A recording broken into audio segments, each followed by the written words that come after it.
lagi kanyang pinapalakas, binibigyan ng talino. Amen. Salamat sa Panginoon, no? Ito po, ang binigay, nireveal ng Panginoon sa atin, ang nagbuhat po sa Luke chapter 15, verse 21 hanggang 24. Basahin ko po, no? Bago tayo magpatuloy.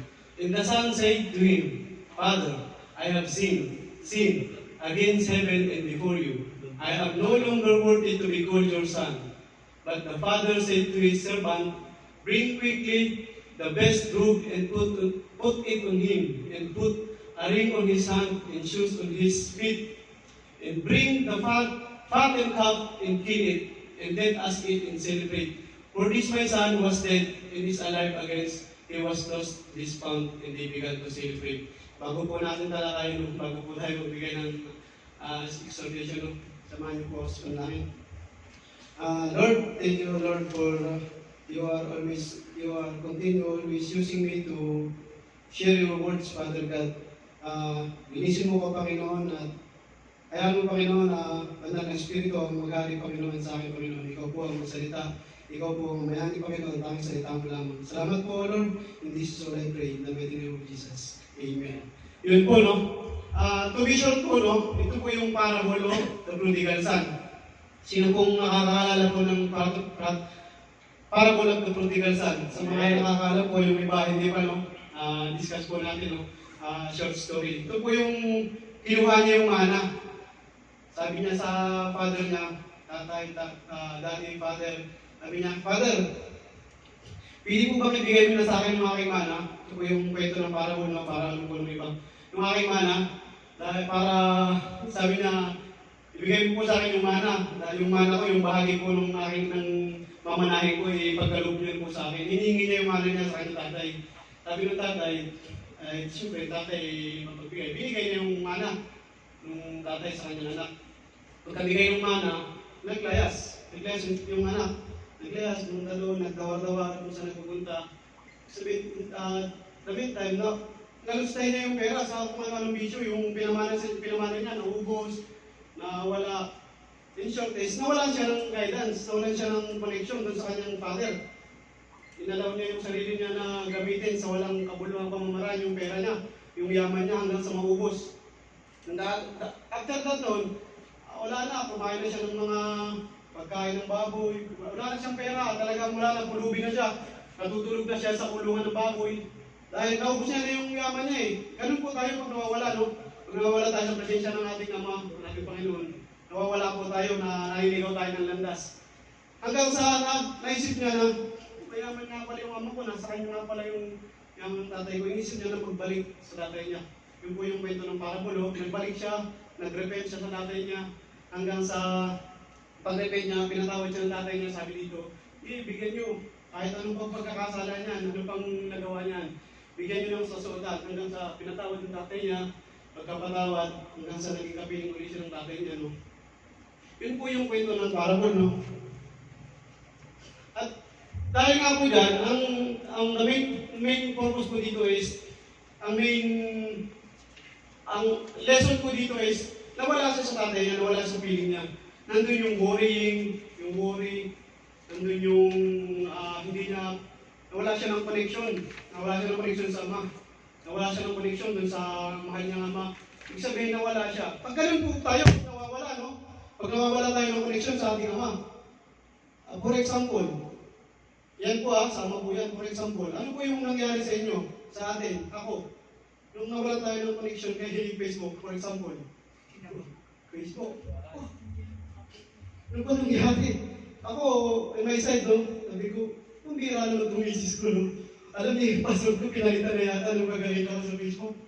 Nandun na yung shame, sinisim na yung iba, nag-worry ka na, ano ba yung sunod mong worry? May mga nakita ko, tinawagan na, ano ba, Juni? Ano bang ginawa mo sa Facebook ko? Ikaw lang nakakalam ng password ko.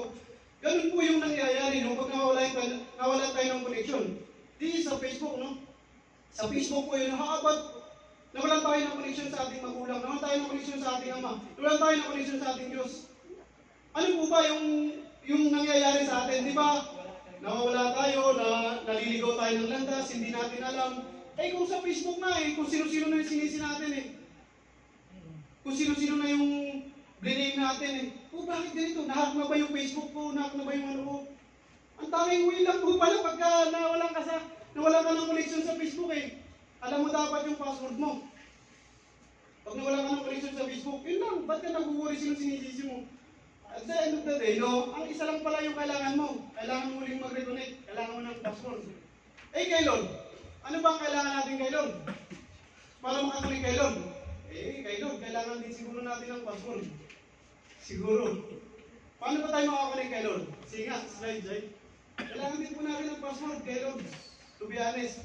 Kasi kung naliligaw tayo, pagka nawawala tayo, gusto nating makapiling yung anak natin, gusto nating makapiling yung ama natin, yan ang kailangan, password ulit yun, para kay Lord. Una, pray. Kailangan natin manalangin para makakunik tayo kay Lord. Pangalawa, atin tayo sa gawain. Yun pala yung password para makakunik. Kung kay Facebook ka, may password no, para makakunik. Kay Lord may password din. Ano? Password. Sa una, panalangin. Pangalawa, umatin tayo sa gawain. Pangatlo, mag-aral tayo ng salita ng Panginoon. Study, sabi, aralin natin yung salita ng Panginoon. Pangatlo, share. I-share natin yung Word of God. Dahil, ako nga eh, hindi ako marunong manalangin. Dati, ulpot-ulpot ako sa gawain. Hanggang sa, nagkaroon ako ng task, binigyan na ako ng, mag-exhort ka. Yun, nag-aaral na ako. Noon, pag sinabi, Brother Victor, ikaw ang exhortation. Aba, isang buwan pa lang, nag-aaral na ako kasi, bakit? Ayaw ko mapapaya kay Lord eh. Ganun po, ganun. Nag-aaral na ako isang buwan pa lang, inaaral ko na kung ano yung exhort ko. Study. Ngayon, nandito na po. Ginagamit tayo ng Panginoon para mag-share. Mag-share ng Word of God, no? Kung babalikan po natin yung ating Bible verse, no, sa una, ang ginawa ng kanyang nung naligaw na anak, nung prodigal son, nung maligaw siya, ang kagandahan nun, glory to God, wala siyang ibang sinisi. Sinisi niya yung sarili niya. Sinisi niya yung sarili niya. Lord, anong sabi dun sa una? Ito po yung sabi dun sa una, no? Sa Tagalog na lang po. Sabi niya, at sinabi ng anak sa kanya, Ama, nagkasala ako laban sa langit at sa iyong paningin. Hindi na ako karapat-dapat na tawagin mong anak. Nandun po yung, sabi sa, sa password, no? Repentance. Nagsisi siya, tinanggap niya yung kasalanan niya, inamin niya kay Lord, sa tatay niya na, Lord, nagkasala ako, patawarin mo ako, tinanggap niya yung kasalanan niyo, no? Isa po yun sa mga password na kailangan natin makakunik kay God.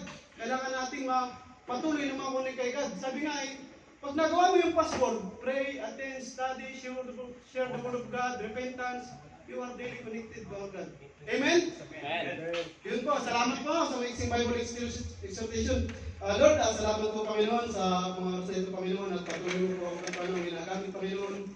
Dalangin ko po Panginoon na patuloy po kami Panginoon na magkaroon ng connection sa iyo Panginoon. Ano po Panginoon yung password na ito Panginoon na kailangan namin daily Panginoon para kami makakonected ng Panginoon.